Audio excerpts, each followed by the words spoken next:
আসতে চলেছে নীল পুজো বা নীল ষষ্ঠী। এই নীল ষষ্ঠী পুজোর জন্যই সারা বছর অপেক্ষা করে থাকেন মায়েরা।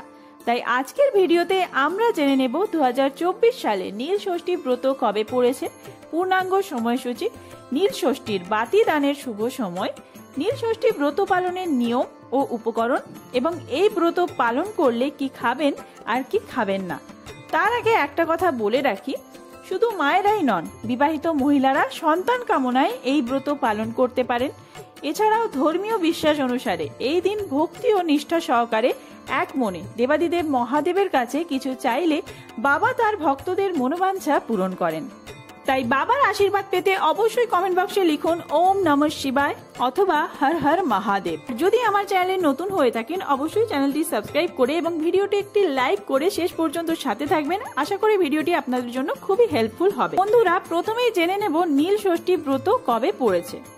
12 এপ্রিল শুক্রবার, বাংলার 29 চৈত্র 1430 বঙ্গাব্দে 2024 সালের নীল ষষ্ঠী ব্রত পড়েছে। পঞ্জিকা অনুসারে নীল ষষ্ঠী ব্রত কতক্ষণ থাকছে? নীল ষষ্ঠীর ব্রত শুরু হচ্ছে 11 এপ্রিল 2024, 28 চৈত্র 1430 বঙ্গাব্দে বৃহস্পতিবার সন্ধে 6টা 21 মিনিট থেকে। আর নীল ষষ্ঠীর ব্রত সমাপ্ত হচ্ছে 12 এপ্রিল 2024, বাংলার 29 চৈত্র 1430 বঙ্গাব্দে শুক্রবার সন্ধে 5টা 3 মিনিটের মধ্যে। নীল ষষ্ঠী পুজোর একটি বিশেষ রীতি হল সন্ধেবেলা শিবের ঘরে বাতি জ্বালানো।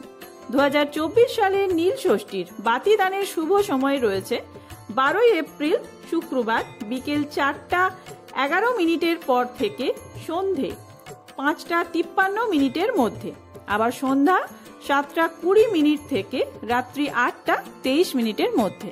এবার জেনে নেওয়া যাক নীল ষষ্ঠীর ব্রত পালনের নিয়ম। নীল ষষ্ঠীর দিন সারাদিন উপবাস থেকে সন্ধ্যাবেলা শিবের মাথায় জল ঢেলে ফুল, বেলপাতা, ফল ছোঁয়ানো হয়। তারপর জ্বালানো হয় নীলের ঘরে বাতি। এরপর আকন্দ, অপরাজিতা বা ধুতুরা ফুল দিয়ে ভোলেনাথের পুজো করা হয়। সন্তানের মঙ্গল কামনায় মায়েরা করে থাকেন এই পুজো। এবার চলুন জেনে নেওয়া যাক নীল ষষ্ঠীর উপকরণগুলি কি কি লাগবে। নীল ষষ্ঠীর প্রধান উপকরণ হলো পঞ্চামৃত, অর্থাৎ দুধ, দই, ঘি, মধু এবং চিনির মিশ্রণ। পারলে এর সঙ্গে মিশিয়ে নিন কিছুটা কালো তিল ও সিদ্ধি পাতা। এছাড়াও গঙ্গা জল, কাঁচা আম, বেল, আকন্দ ফুল, ধুতুরা ও নীল অপরাজিতা লাগে এই পুজোয়। এবার আসুন জেনে নেওয়া যাক কিভাবে করবেন নীল ষষ্ঠীর পুজো। খুব যত্ন করে নিয়ম মেনেই করতে হবে পুজো। সারাদিন উপোস করে সন্ধেবেলা শিবের মাথায় জল ঢালতে হয়। প্রথমে পঞ্চামৃত দিয়ে করে নিন শিবের অভিষেক, তারপরে গঙ্গা জল অথবা ডাবের জল দিয়ে বাবাকে স্নান করান। শিব পুজোতে খুব বেশি উপকরণ লাগে না, তবে যেটি ছাড়া শিব পুজো অসম্পূর্ণ তা হলো বেলপাতা। বেলপাতা অর্পণের সময় লক্ষ্য রাখুন 3টি বেলপাতা যেন থাকে, আর এই বেলপাতা যেন কোনোভাবেই ফাটা ফুটো না হয়। আর বেলপাতা অর্পণের সময় ওম নমঃ শিবায়, ওম নমঃ শিবায়, ওম নমঃ শিবায় এই মন্ত্র 3 বার উচ্চারণ করবেন। নীল ষষ্ঠীর উপবাস করলে আগের দিন সংযম করতে হবে, অর্থাৎ মাছ, মাংস, ডিম কোনো রকম আমিষ খাবার গ্রহণ করা যাবে না।